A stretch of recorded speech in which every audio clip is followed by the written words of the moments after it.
Hello, my name is Jennifer, and today I'm going to demonstrate to you how to make Mexican salsa using a molcajete. So a molcajete is another word for a mortar pestle in Mexico. Basically what they use this for is to grind up spices, make salsa, and various other dishes that are traditional in Mexican culture. Today we're going to be using this to make a Mexican salsa. So I'm going to walk you through step by step how to achieve that perfect salsa using a molcajete. So before we get started on making the salsa, you want to make sure that your molcajete is cured or has been cured. So in order to do that, first things first, when you buy your molcajete, it should come with a set of instructions that tell you exactly what it is that you need to do as far as curing it goes. Some of these already come pre-cured, some of them do not, so it would vary on the type of rock that they use to make your molcajete on what those instructions might be. Luckily for me, mine actually came cured already, so that's actually something I don't need to worry about. However, you do want to make sure that it's clean of debris and dirt before you start using it, because you don't want it to end up in your salsa. So in order to do that, you don't want to use soap. So if you look along the inside of this, it's very porous. So if you use soap, the soap tends to get stuck in those pores, and then that translates into your food. So we don't want to do that. You just want to rinse it with water and get rid of as much of the debris as you can. And then to thoroughly clean it, you actually use rice. And you place some rice in here, and you use your pestle, and you just grind it in and along the sides of the mortar until it's all completely powdered up. After you've done that, you can remove that excess rice and just rinse it with water, and it's ready to go. Once we have all our ingredients ready, you are actually going to go ahead and char the tomatoes, the serrano peppers, along with the garlic. And that's going to make it a lot easier for us to grind everything up in our molcajete, as well as it's going to add depth to our flavor. The best way to char your ingredients is going to be to get a sheet of aluminum and to place your ingredients on it. So all we're going to go ahead and char, like I mentioned, is going to be the tomato, the garlic, and our 3 serrano peppers. Once we have all this laid out, we're going to go ahead and wrap the foil around our ingredients.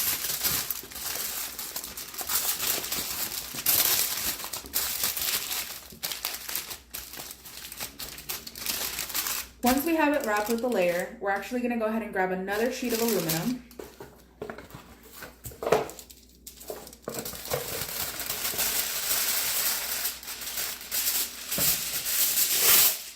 And we're going to double wrap it.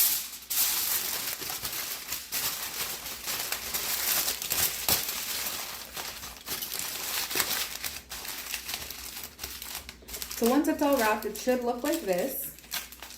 And you're going to want to place it on the stove for medium heat for about 15 minutes. And during those 15 minutes, what I like to do is I like to place it on one side first. After 5 minutes or so, I like to flip it over to the other side. And then after another 5 minutes, flip it again. That way everything's upright when we're ready to take it off the stove.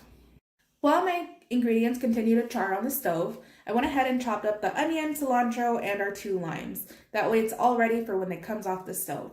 Now another thing to keep in mind is while those ingredients continue to char, they are very hot since they're wrapped in aluminum. So just be very careful while you're flipping them. I usually use a pair of tongs, as well as once it comes off the stove, I recommend letting it sit a few minutes. That way once we start grinding it up in our mortar, we don't burn our hands.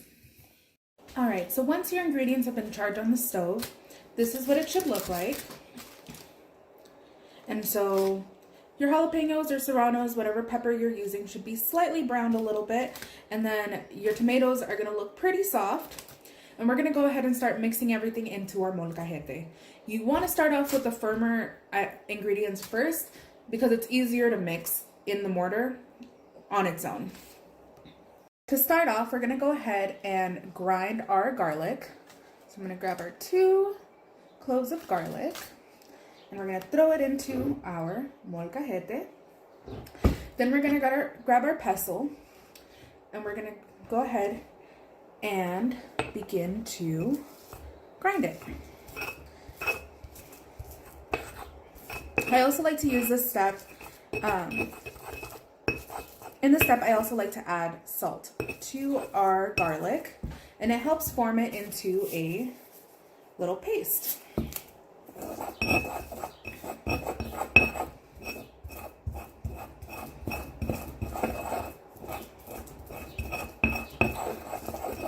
So once it's grinded, it should look a little bit like that. And you can continue to grind it as much as you'd like. I normally like to leave it like that because we are actually going to go ahead and follow this up with our serrano peppers. What I like to do, which makes it a little bit easier to grind, especially if your serrano peppers are this big, is to dice them into smaller pieces. That way you can individually start grinding them down using your pestle. All right, so I went ahead and I chopped up our serrano peppers and threw them in the molcajete with the garlic, and we're going to go ahead and grind these down as well.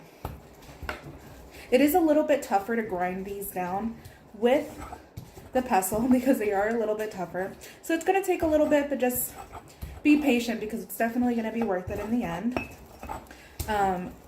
But it definitely makes it a lot easier to chop them up into smaller pieces. That way you can just work each individual piece on its own. So once we have all those ingredients added in that we charred, it should look something like this. However, we're not quite finished.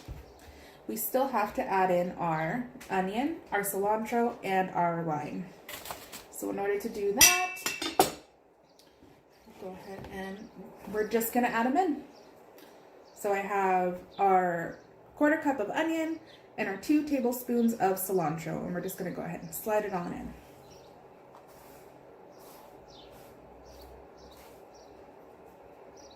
So once that's all added in, you're gonna mix it prior to adding in the lime. I like to give it a quick little stir and then add in the lime finally. And that way you just blend in all the flavors really well.